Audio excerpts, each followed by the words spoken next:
Bien. Bonjour à tous. Si j'interviens à ce moment de la réunion, c'est parce qu'il a été demandé à COP de France de faire un petit point sur les fleurs de luzerne. Alors, assurément, l'été dernier, on a eu beaucoup de luzerne en fleurs. Et donc, je vais me permettre de faire ce petit point sur la floraison des luzernes. Voilà.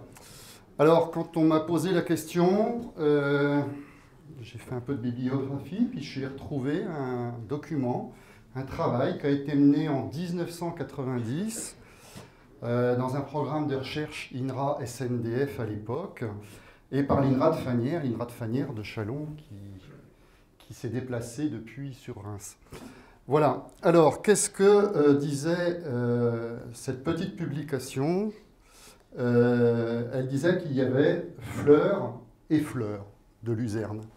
C'était le titre de la publication. Donc, qu'est-ce que nous rappelait l'auteur?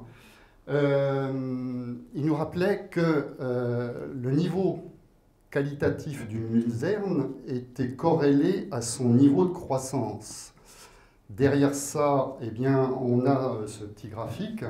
En fait, quand on regarde l'évolution de la plante luzerne à travers son niveau de production au cours d'une repousse, là c'est une repousse d'été, eh bien on voit que la teneur en protéines baisse au fur et à mesure de la croissance de la plante.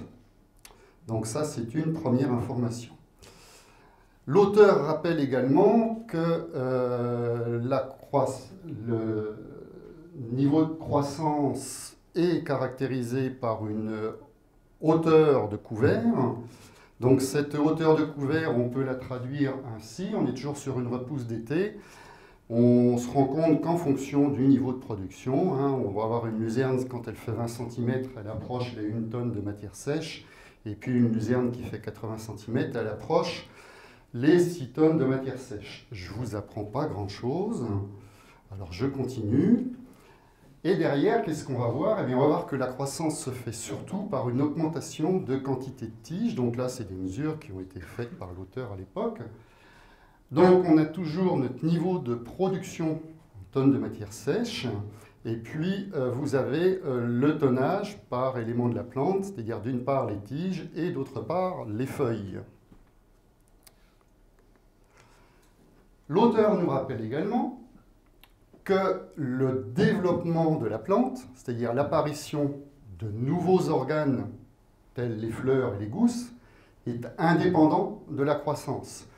Alors en dessous, on vous a mis, c'est juste le petit coup d'œil, mais on vous a mis les stades végétatifs de la plante au moment du bourgeonnement, à l'état végétatif, le début bourgeonnement, le bourgeonnement et la floraison. Alors, tout ça pour dire que on va avoir des situations différentes en fonction qu'on est sur une pousse de printemps ou sur une pousse d'été. C'est-à-dire que sur une pousse de printemps, on va avoir une plante qui a un développement relativement lent, avec une croissance qui va se poursuivre régulièrement. Et à un moment, si on ne la coupe pas bien sûr, elle va arriver à un stade de floraison. Or ce stade de floraison, pour une pousse de printemps, c'est l'indicateur de fin de cycle de notre luzerne.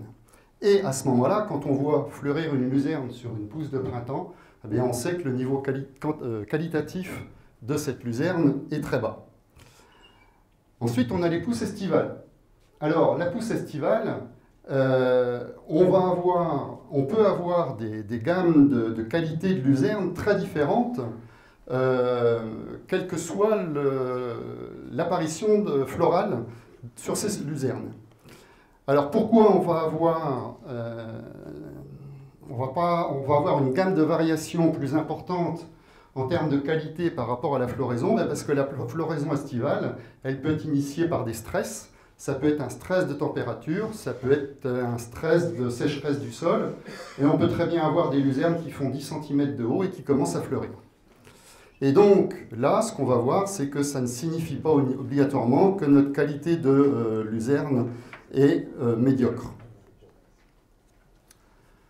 Alors j'ai repris les chiffres de l'auteur, donc année 1988 et à 1989, ça c'était des données faites à partir de l'expérimentation qui était menée. Donc on rappelle les stades sur lesquels les mesures ont été faites. Donc on a le stade 4, les fleurs sont visibles, ne sont pas encore déployées. Et puis le stade 6, on a des fleurs qui sont entièrement déployées. Alors sur le graphique du haut pour l'année 88, eh bien, ce qu'on voit, c'est que pour les pousses d'été, donc petit carré bleu, petit carré rouge, eh bien, on a des teneurs en protéines qui sont relativement élevées dans une gamme assez large.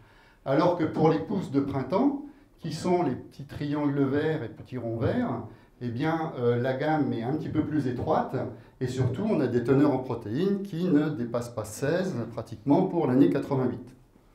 Si on prend les données 1989, à ce moment-là, on va se rendre compte que là encore, pour les pousses estivales, on a des teneurs en protéines qui sont relativement élevées, dans une gamme très large, alors que sur les pousses de printemps, on a une gamme qui est tout à fait étroite, mais avec des teneurs en protéines tout à fait réduites.